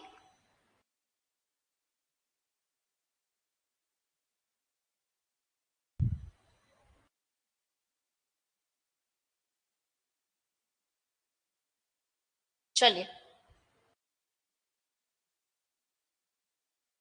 ठीक है. अब यहां तक अनसाउंडनेस है, यहां पे हमारी बात आ जाती है इंटॉक्सिकेशन की. The only catch here is कि आपकी इंटॉक्सिकेशन वॉलंटरी नहीं होनी चाहिए, विलफुल नहीं होनी चाहिए. ठीक है. कि कोई भी ऐसी इंटॉक्सिकेशन इस लेवल की है जो आपको basically on the ground of unsoundness वाले सिचुएशन पे ही ले आती है, कि आपको पता ही नहीं है आप कर क्या रहे हो और उसके कॉन्सिक्वेंसेस क्या हो सकते हैं. ठीक है. तो उस nothing is an offence which is done by a person who at the time of doing it, we have to keep in mind ये जो सारे डिफेंसेस है ना, जो हम 76 से लेके 95 तक पढ़ेंगे, वो एट द टाइम होने चाहिए, at the time of doing the offense, not at the time of trial. At the time of doing it, by a reason of intoxication, 1, incapable of knowing the nature of the act, 2, he is doing what he is either wrong or contrary to law. ठीक है. Provided that the thing which intoxicated him was administered to him without his knowledge or against his will. As I said, आपकी involuntary होनी चाहिए administration, या wilful नहीं होनी चाहिए. ठीक है जी. अब जो सेक्शन 86 है ना, सेक्शन 86 आपका कोई टेक्निकली डिफेंस मेंशन नहीं कर रहा, ये एक सिचुएशन मेंशन कर रहा है कि अगर आप विलफुल एडमिनिस्ट्रेशन ऑफ इंटॉक्सिकेशन या किसी भी इंटॉक्सिकेटिंग सब्सटेंस की एडमिनिस्ट्रेशन करते हैं विलफुली, तो उसका इम्पैक्ट क्या होगा. I have something to make you write, should I dictate it? अपने बैरक में ही लिख लीजिए.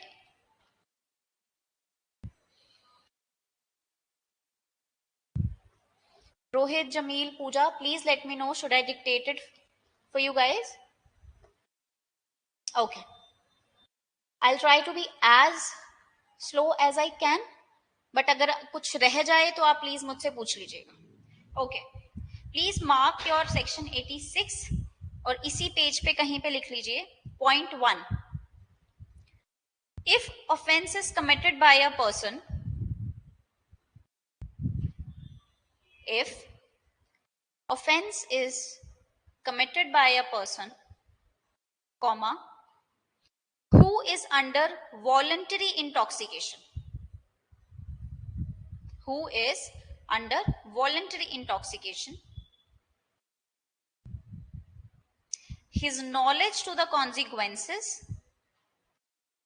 intoxication के बाद कॉमा है, his knowledge to the consequences would be seen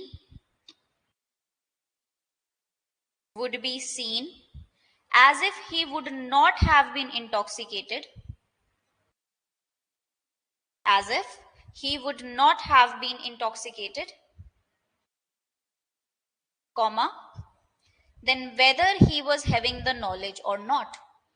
मतलब जब उसने विलफुल एडमिनिस्ट्रेशन करी है किसी भी इंटॉक्सिकेशन की, तो हम ये देखेंगे कि अगर उसने इंटॉक्सिकेशन नहीं की होती तो क्या उसको नॉलेज होती कि वो क्या कर रहा है, क्या उसको उतनी बेसिक अंडरस्टैंडिंग थी that what he is doing is contrary to law, right?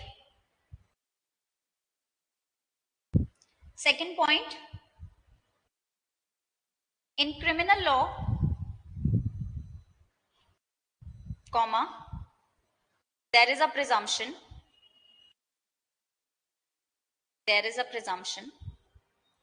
comma, if any act committed by a person,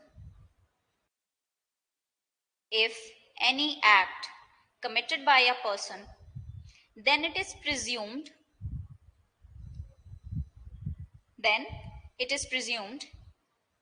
that he intended to cause the natural and probable consequences of such act.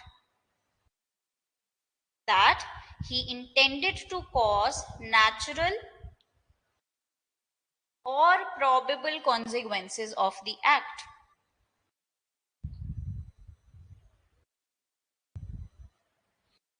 But this presumption is not applicable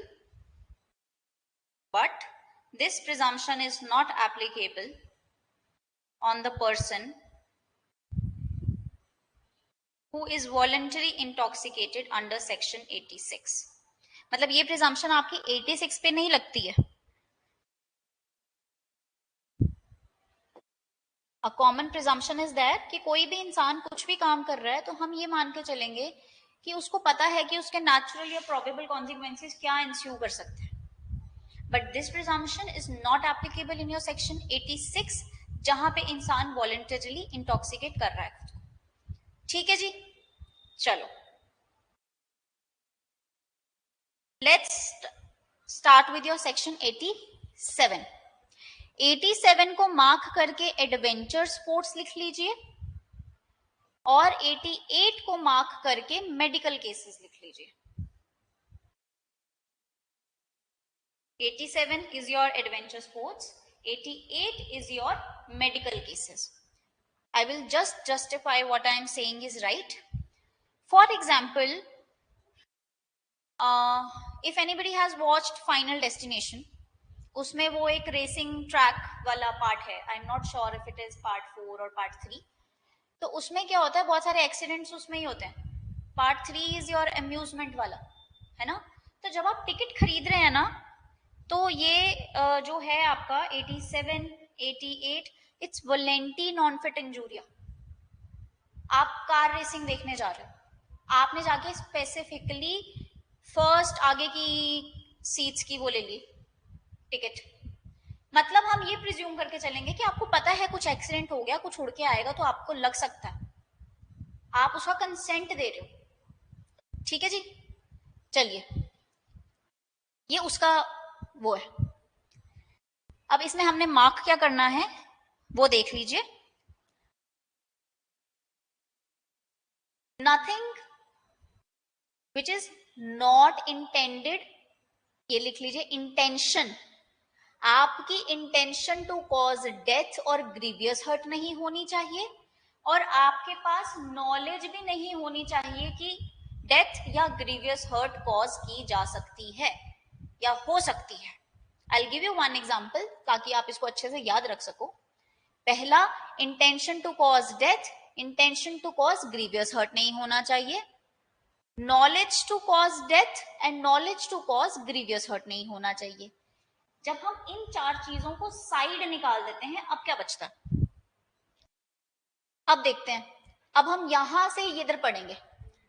nothing which is not intended to cause death, nothing is an offence by a reason of any harm which it may cause or be intended by the doer to cause to any person above 18 years of age. यहाँ पे आपका as 18 है, यहाँ पे 12 आ जाएगा when we read it with section 90. यहाँ पे आपका 18 ईयर है. तो जब भी आप कोई भी रोलर कोस्टर राइड या कोई भी बड़े अम्यूजमेंट पार्क में जाते हैं तो they do not let you get inside if you're not 18. You can't give the consent. ठीक है. बंजी जंपिंग नहीं हो पाता. Who has given consent, चाहे एक्सप्रेस्ड और इम्प्लाइड. टिकट खरीदना इम्प्लाइड कंसेंट है. ठीक है जी. To suffer that harm or by any reason of any harm which it may be known by the doer is likely to cause to any such person who has consented to take the risk. अब इसमें bungee jumping का एक छोटा सा example लेते हैं।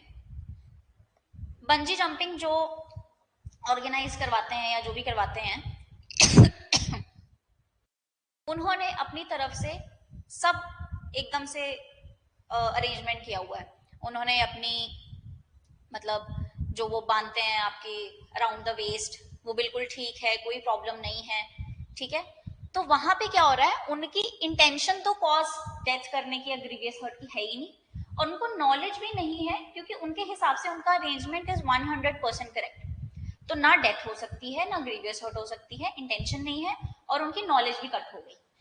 उस case में अगर किसी की डेथ या उसको ग्रीवियस हर्ट हो जाता है, तो that person is not liable. Whereas on the very contrary to this example, मैं बंजी जंपिंग करवाती हूँ कहीं पे, मुझे पता है कि इसकी ना वायर थोड़ी सी खराब है, ये शायद टूट सकती है, तो एकदम से मेरे पास 10 कस्टमर आ जाते हैं, they are paying me good amount, तो मैं कहती हूँ चलो कोई बात नहीं, अभी तक नहीं टूटी, आगे भी नहीं टूटेगी। हियर व्हाट इज हैपनिंग, यहाँ पे मेरा नॉलेज का फैक्टर आ रहा है, known by the doer to cause death, कि 1% चांस है या 2% चांस है कि मर जाए, राइट? तो जब नॉलेज का फैक्टर इन प्ले आ गया, तो आपकी 87 की डिफेंस नहीं लगती है, ठीक है जी। मुझे एक चीज बताइए, 3 ऑफ यू, आपको समझ में आ रहा है, is it a good pattern to follow for this crash course? Because this is according to me this is the only way. अगर आपके पास कोई और भी तरीका है, मुझे वो बता सकते हैं। Pooja, Jameel, Rohit, please let me know. Are you guys able to understand how am I teaching? Okay. Because I think कि मेरे को और कोई भी एप्ट वे नहीं लग रहा था, बिकॉज हमारे पास टाइम बहुत कम है, और अभी तो बस जल्दी जल्दी से याद करने वाला ही पैटर्न फॉलो करना पड़ेगा। चलिए, अब 88 आ गया। अब यहां पे क्या है, सिर्फ इंटेंशन टू कॉज डेथ नहीं होनी चाहिए, बस इंटेंशन टू कॉज डेथ नहीं होनी चाहिए। I met with an accident last year, right? तो मेरी बाजू टूट गई थी, उन्होंने कहा कि सर्जरी करनी पड़ेगी। जब वो सर्जरी करेंगे, अगर मैं कंसेंट नहीं दे रही हूँ, if I am minor, suppose my guardian is not giving the consent, they can not cut my arm, it's going to cause me grievous hurt, right? आप मेरी बोन के साथ हेर फेर कर रहे हो, आप मेरी स्किन के साथ हेर फेर कर रहे हो, उस पर कट लगा रहे हो, मेरी बोन के साथ छेड़छाड़ कर रहे हो, ठीक है? तो जब तक मैं कंसेंट नहीं दे रही हूँ, तब तक आप नहीं कर सकते। But if I give consent, आपको नॉलेज तो है ना कि ग्रीवियस हर्ट होगा, you are going to cut my skin, a doctor is going to cut my skin, उसको पता है कि मेरे को ग्रीवियस हर्ट होने वाला है, इसलिए यहाँ पे नॉलेज ऑफ ग्रीवियस हर्ट हटाया गया, ठीक है जी। इंटेंशन तो होनी ही नहीं चाहिए, डेथ को सिर्फ डेथ कॉज करने की आपकी इंटेंशन नहीं होनी चाहिए। These are the medical cases. Is an offense by reason of any harm which it may cause or be intended by doer to cause, be known by the doer to be likely to cause to any person, जिसकी benefit के लिए काम किया जा रहा है। मेरा अगर सर्जरी नहीं करते तो मेरी बाजू टूटी रह जाती, और वो वैसे अपने आप से ही फिक्स हो जाती डिफॉर्म्ड वे में, ठीक है? तो मेरे बेनिफिट के लिए वो सर्जरी करनी जरूरी थी। And who has given consent, whether express or implied, to suffer that harm or to take that risk of that harm. Surgeries, कोई भी सर्जरी देख लीजिए, दिमाग की, दिल की, किडनीज की, वो ग्रीवियस हर्ट करते ही करते हैं। हड्डियां तोड़ना जोड़ना जो भी है, आप क्या करते हैं, गर्ल्स वुड नो, आजकल बहुत फैशन है फिलर्स करवाने का या सर्जरीज करवाने का अपनी अपीयरेंस बेटर करने के लिए, तो हम कंसेंट दे रहे हैं कि आप काट सकते हो हमारे चेहरे पे या कहीं पे कुछ भी, ठीक है? तो ये हमारे कवर हो जाते हैं मेडिकल केसेस। इसमें आप प्लीज एक चीज लिख लीजिए, यहाँ पे इन्होंने ना कहीं मेंशन नहीं किया हुआ है कि कितने साल का बच्चा दे सकता है, ठीक है? तो यहाँ पे हम एक वर्ड देख रहे हैं, कंसेंट, यहाँ पे है। अगर हम सेक्शन 90 पढ़ते हैं,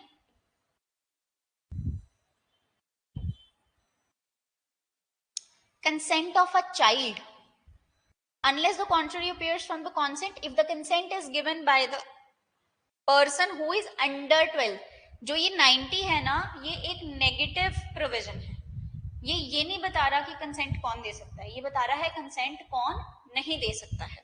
तो इसमें चाइल्ड का कहां पे है कि जो 12 से नीचे का नहीं है, जो 12 से नीचे का है वो कंसेंट नहीं दे सकता. मतलब कि 12 या 12 से ऊपर वाला बच्चा कंसेंट दे सकता है. तो आप इसको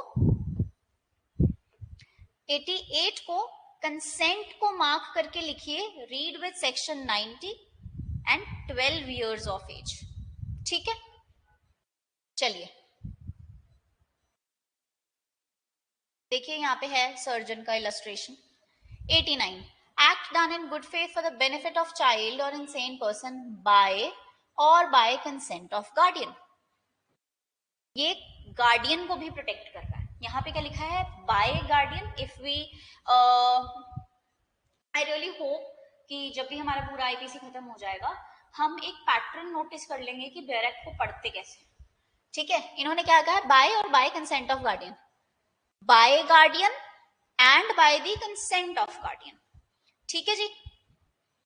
nothing is an offence again done in the good faith for the benefit of the under 12 years. क्योंकि 12 ईयर से ऊपर वाले तो यहां कवर हो गए. 12 ईयर से नीचे वाले का क्या होगा, उसके लिए गार्डियन ने कुछ किया है बेनिफिट के लिए या गार्डियन की कंसेंट से कुछ किया है. ठीक है, एक्सप्रेस्ड और इम्प्लाइड ऑफ द गार्डियन और other person having lawful charge of that person is an offence by any reason of any harm which it may cause be intended by doer to cause. अब यहाँ पे अगर proviso देखते हैं ना हम, वही सिमिलर हमारे पास एक्सेप्शंस हैं.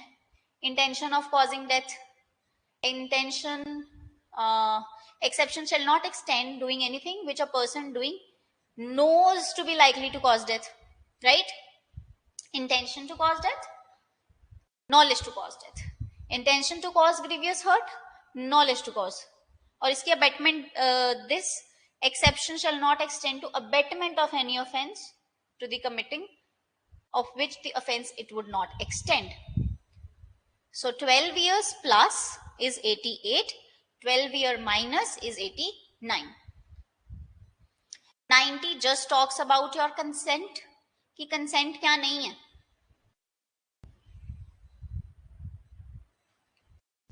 ठीक है जी. अब इन्होंने क्या कहा, कंसेंट क्या नहीं है.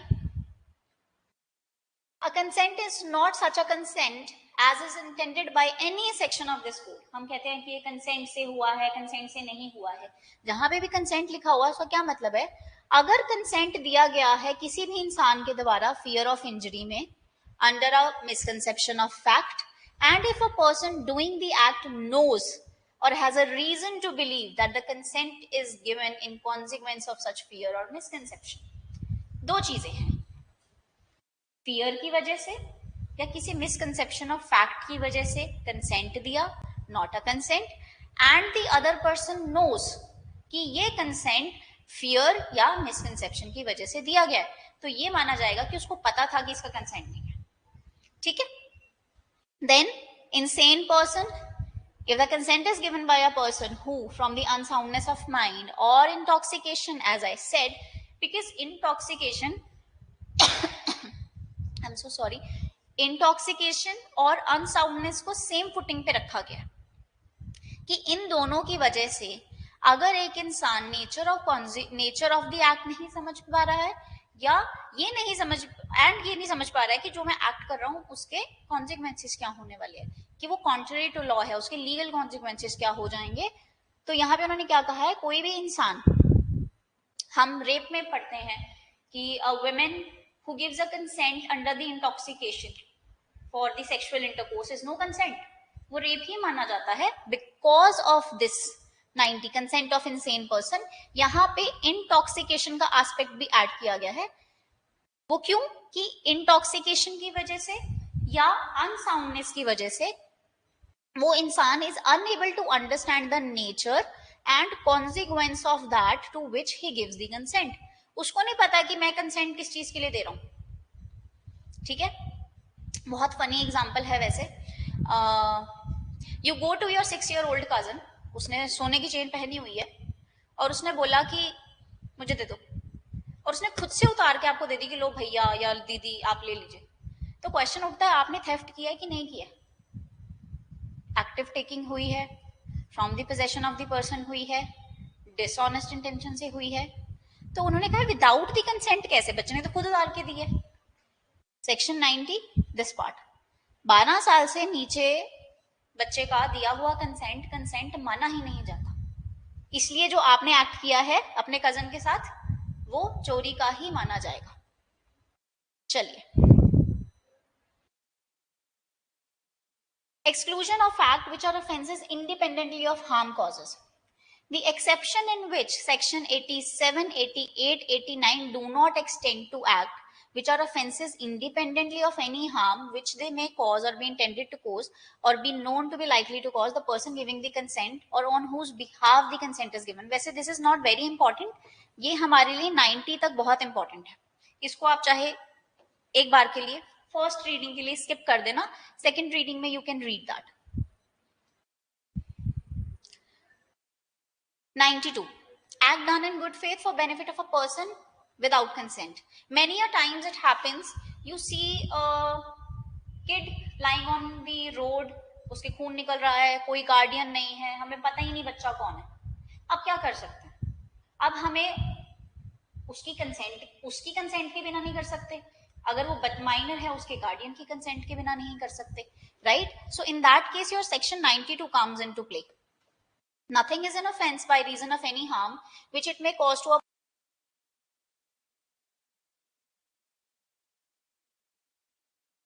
इंसान है, बेहोश पड़ा है, उसकी कंसेंट के बिना तो हम कुछ भी नहीं कर सकते, पर उसको ऑपरेट करना ऑन दैट स्पॉट जरूरी है, राइट? तो हम तब क्या करेंगे, तब हमारा सेक्शन 92 वहां पे हमें कवर कर लेता है। ठीक है जी, please read it, it has the same exceptions, intention to cause death नहीं होनी चाहिए, नॉलेज टू कॉज डेथ नहीं होनी चाहिए, all of that. Illustrations also very very very important, B वाली देख लेना, it will justify what I am just saying. Explanation mark करके स्टार लगा लो, mere pecuniary benefit is not benefit within the meaning of 88, 89, 92. चलिए 93, communication made in good faith. Communication made in good faith, doctor ने बता दिया आपके पास 10 दिन बचे हैं, या आप कैंसर पेशेंट है 2 महीने बचे हैं, वो सुनते ही हार्ट अटैक आया, new gone, but it was important for doctor to tell you, तो उसकी जो कम्युनिकेशन थी वो गुड फेथ में थी, उसकी वजह से कुछ हुआ है तो he is exempted. 94, very very important, occasionally asked in your questions, in your papers, इसको मार्क करके स्टार कर लो और लिख लो इस पे कंपल्शन। अब कंपल्शन जो है ना, कंपल्शन का स्कोप बहुत नैरो रखा गया, बहुत बहुत ज्यादा नैरो रखा गया है, बिकॉज दे डिडंट वांट कि हर दूसरा बंदा उठ के मुझे हमें ये बोल दे कि ये तो मैंने अंडर द कंपल्शन किया। We could not do that, right? Very smart legislation here, अगर हम देखें तो।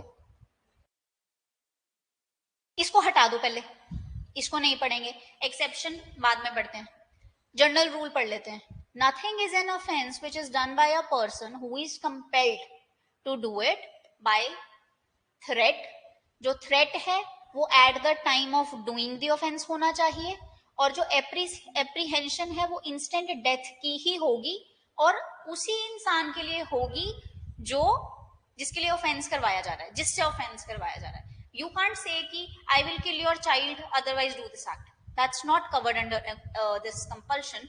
इसमें इन्होंने क्या कहा है, 1 please underline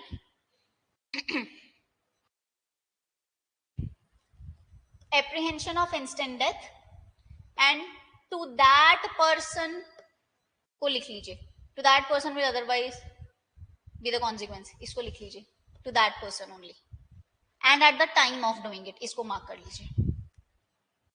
provided the person doing act did not of his own accord or from reasonable apprehension of harm to himself short of instant death place himself in a situation by which he became subject to such constraint.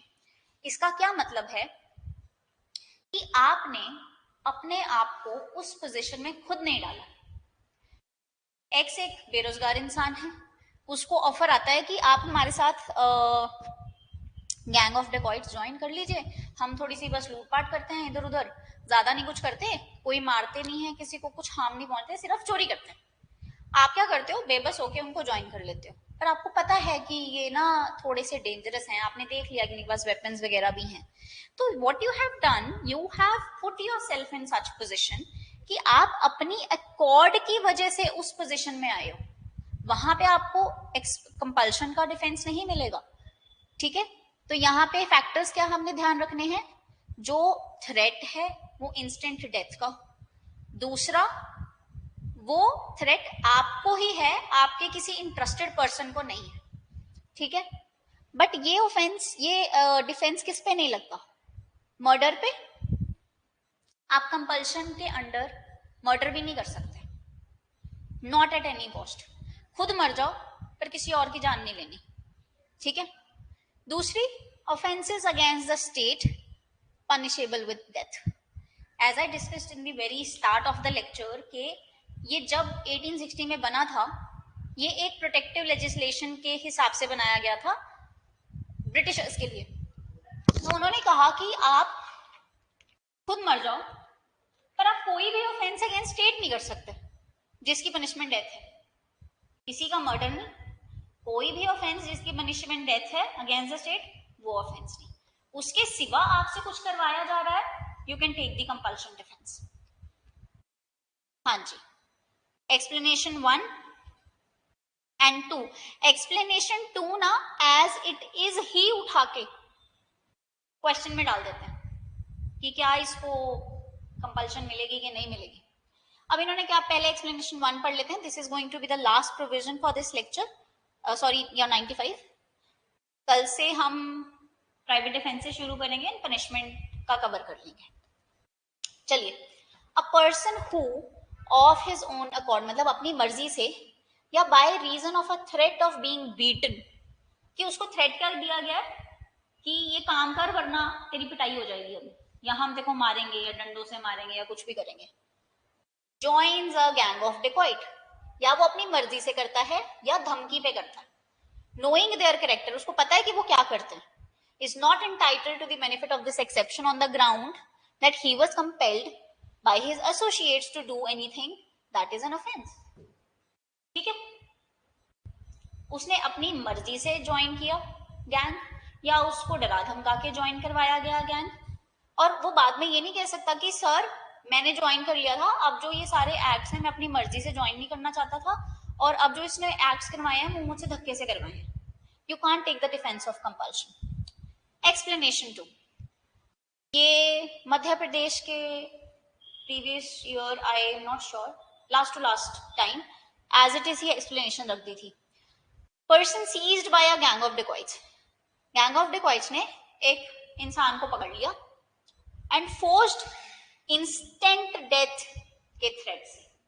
Please compulsion को ये ध्यान रखना कि compulsion में जो threat है वो हमेशा इंस्टेंट डेथ का ही होगा, nothing short of that.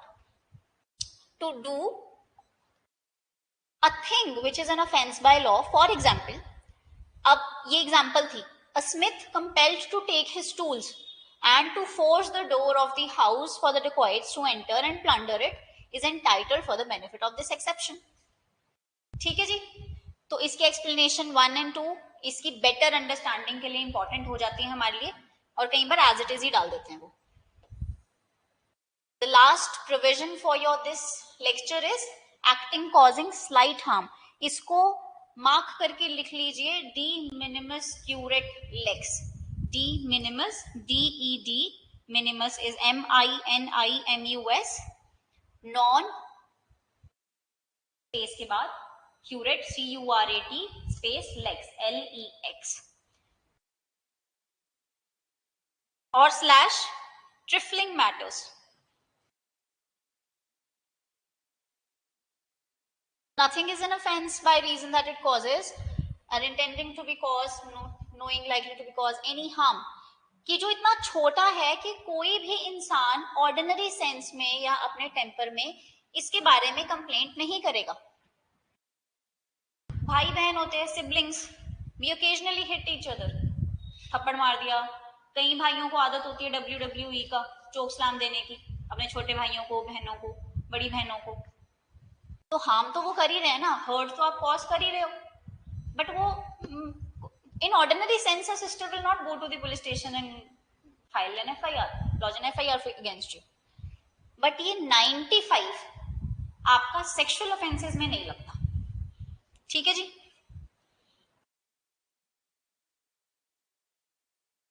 Sexual offences में नहीं लगता और सोशो इकोनॉमिक ऑफेंसेस में नहीं लगता कि किसी के क्या 2000-4000 रुपए चुरा लिए। ठीक है, so that's all for your today's lecture. अभी जो ऑनलाइन है please let me know if this approach is fine, because फिर कल से हम सेम अप्रोच से थोड़ा ज्यादा कवर कर लेंगे। आज हमारा थोड़ा पोर्टल की वजह से 15 मिनट्स अराउंड चले गए। Should we carry forward this approach through rest of your IPC? Please let me no.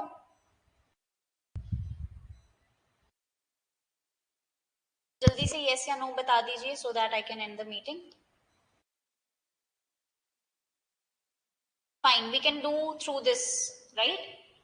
और जो आपको मैंने मार्क करवाया है उसको थोड़ा रिपीटेड रीडिंग दे लीजिए, याद हो जाएगा। एंड आपकी जो जजमेंट्स हैं वो मैं आपको भेज दूंगी PDF बना के, और आप वो बिकॉज उसमें जजमेंट और क्या हेल्ड हुआ था, and I will try to include your recent judgements as well, right? Thank you so much and all the best for your preparations. Just pull up your socks, make this 1 month the best. भूल जाओ सोना, पीना, खाना, घूमना फिरना, anything, just forget everything and just devote, because ये 1 महीना decide कर लेगा कि आप प्री क्लियर करोगे कि नहीं करोगे। So all the very best and I'll see you guys tomorrow.